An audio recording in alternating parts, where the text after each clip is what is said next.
দিনার রাহমাতুল্লাহি আলাইহি যখন কবরের পাশে দাঁড়ায় দাঁড়ায় দোয়া করেন, এই দোয়ার সওয়াবগুলো প্রত্যেক ব্যক্তির জন্য ফেরেশতারা প্রত্যেক ব্যক্তিকে বন্টন করে দেন।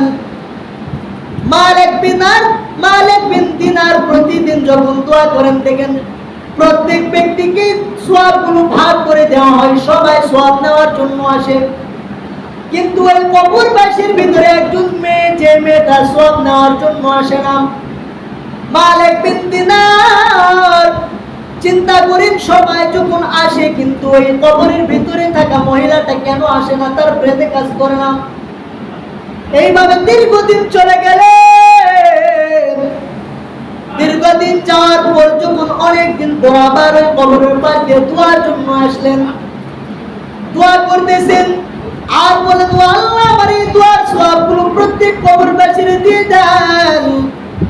এবার এলহাম দ্বারা দেখেন যে সব ব্যক্তিরাই সওয়াব নেওয়ার জন্য সিরিয়াল ধরছেন, কিন্তু যে মেয়েটা সিরিয়াল ধরতো না, এই মেয়েটাও এবার সিরিয়াল ধরছেন।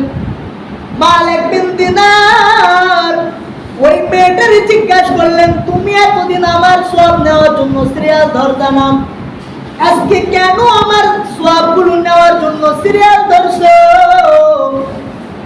বলে, আমি এতদিন তোমার সওয়াবের মুকাফেকি হইতাম না, কারণটা হলো আমার একজন সন্তান হাফেজে কোরআন, আমি দুনিয়াতে বেঁচে থাকতে আমার একটা সন্তানকে হাফেজে কোরআন বানাইছিলাম।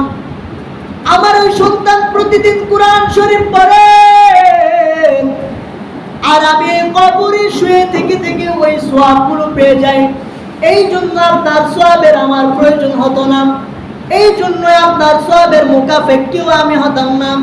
কিন্তু আমার এই সন্তান কিছুদিন আগে দুনিয়া থেকে মারা গিয়েছেন, দুনিয়া থেকে বিদায় নিয়েছেন। এই বিদায় নেওয়ার কারণে আজকে আপনি দোয়া করেন, আর আমি আপনার দোয়ার সওয়াবগুলো নেওয়ার জন্য আপনার এই সিরিয়ালে